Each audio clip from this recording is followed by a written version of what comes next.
mikirin karena hari Tuhan sudah mau datang. Tidak bekerja, Paulus bilang jangan makan. Kamu nggak layak makan karena kamu malas, kamu tidak bekerja. Ayat yang ke-11 dikatakan, kami katakan ini karena kami dengar bahwa ada orang yang tidak tertib hidupnya dan tidak bekerja, melainkan sibuk dengan hal-hal yang tidak berguna. Yaitu tadi, tidak berguna, duduk manis-manis, tenang-tenang, tunggu hari Tuhan datang. Kapan? Tidak ada yang tahu. Tapi di tengah-tengah situasi seperti itu harusnya orang tetap bekerja dan tetap berusaha sebaik mungkin bagi kehidupan. Bapak, Ibu, dan saudara, itu pengantar yang tadi yang ingin saya sampaikan kepada kita. Tapi ada dua hal yang perlu hari ini kita renungkan sebagai jemaat Immanuel atau sebagai pribadi. Yang pertama adalah soal pengajaran. Saya mau mengatakan kepada kita bahwa gereja yang tidak memiliki dasar pengajaran yang jelas itu sama seperti membangun rumah di atas pasir. Gereja yang tidak punya pengajaran yang jelas itu sama dengan rumah yang dibangun di atas pasir. Gereja EIPC, gereja Immanuel, kalau tidak didasarkan pada pengajaran yang jelas berdasarkan firman Tuhan, pengajaran organisasi yang baik dalam payung yang kita sekarang sepakati, yang kita pahami sekarang dalam konteks gereja Presbyterian, dalam kearifan lokal budaya kita sebagai orang Indonesia yang kita miliki, saya kira kalau itu semua tidak ada, maka gereja ini seperti dibangun di atas pasir. Mudah sekali konflik, mudah sekali diadu domba, mudah sekali diintervensi, mudah sekali dihancurkan. Karena apa? Karena kita nggak punya pengajaran yang benar.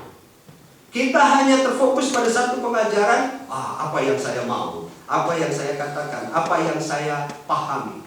Tapi kalau pengajaran itu didasarkan pada firman Tuhan, tadi katakan, Paulus mengatakan kembali kepada firman, apa yang pernah aku katakan, apa yang pernah aku sampaikan, itu semua akan membuat gereja ini menjadi stand firm.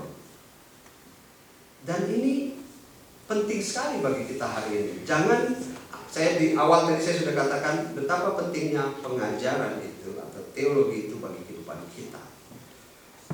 Kita akan mudah sekali goyah, mudah terombang-ambing, akan mudah untuk diintervensi oleh angin-angin pengajaran lain. Dan untuk hal ini saya kira ini menjadi tugas gereja untuk mengajarkan umatnya agar tidak terombang-ambing. Tugasnya siapa? Tentu tugas saya sebagai pendeta, tugas session juga.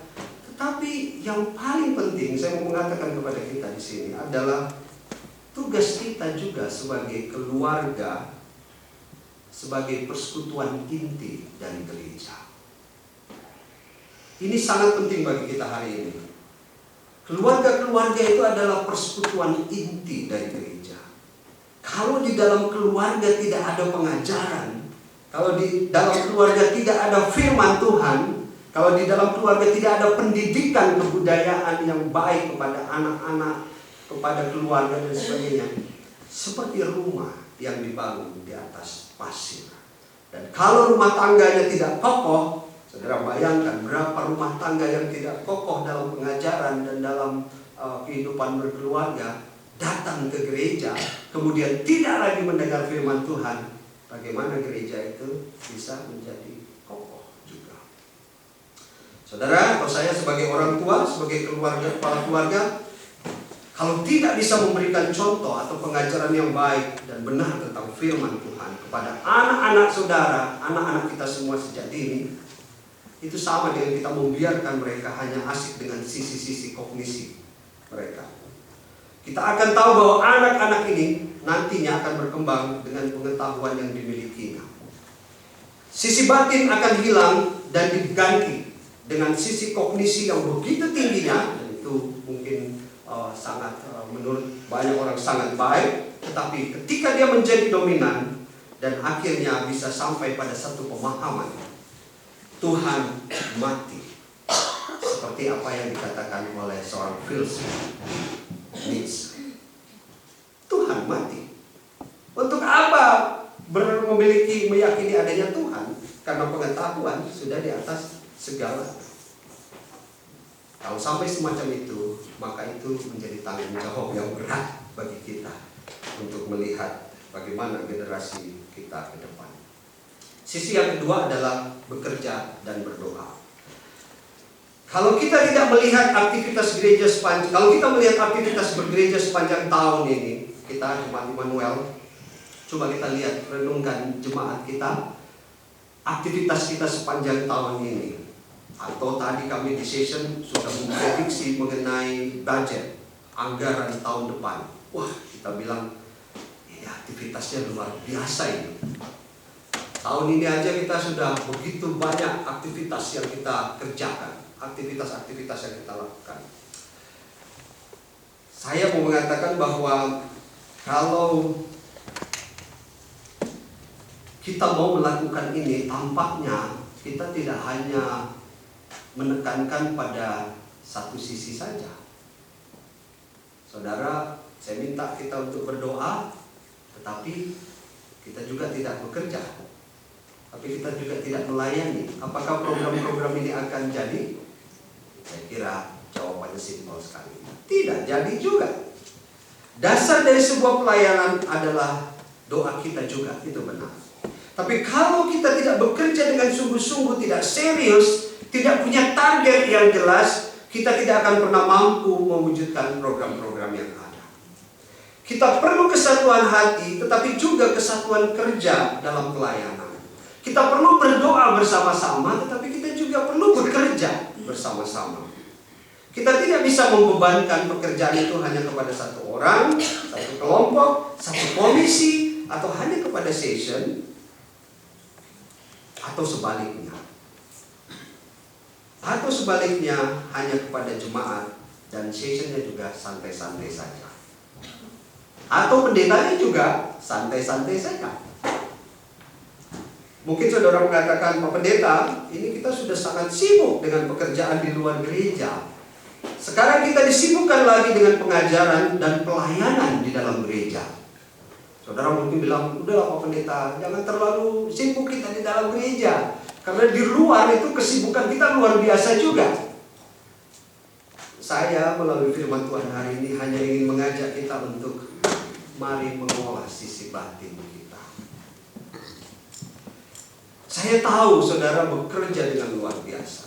Saya tahu kita semua di sini bekerja dengan sangat-sangat berat, sangat serius dan penuh tantangan. Tetapi jangan lupa ada sisi batin yang harus kita isi secara bersama-sama.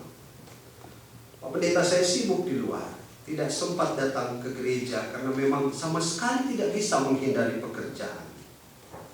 Saya mau mengatakan gereja sebagai salah satu organisasi adalah hanya salah satu bagian dari bagaimana kita mengolah sisi batin.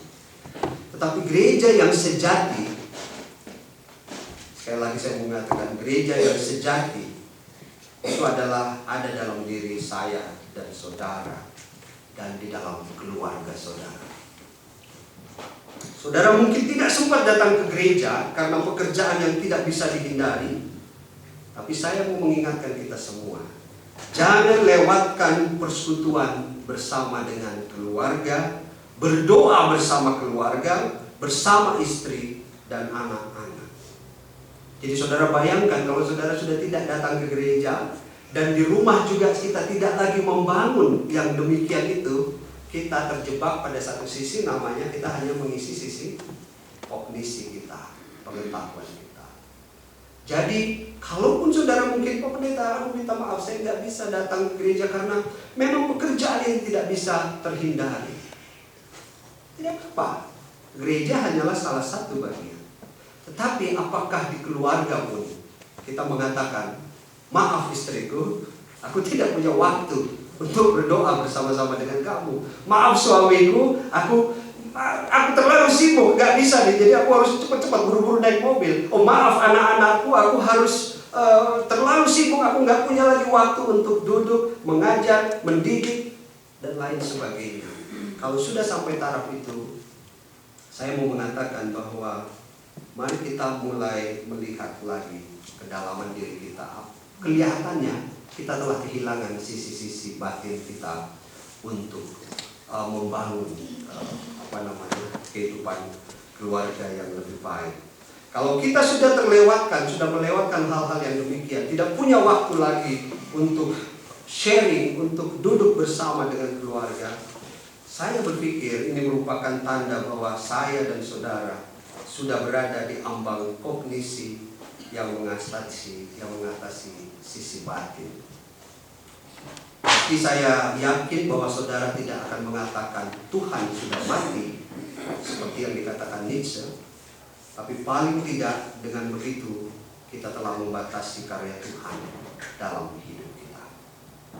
Saya mengajak kita, mari kita mengolah sisi batin kita, bukan hanya dalam kehidupan bergereja, tapi juga hari ini saudara saya kembali ke rumah, membangun persekutuan, mengisi sisi batin saudara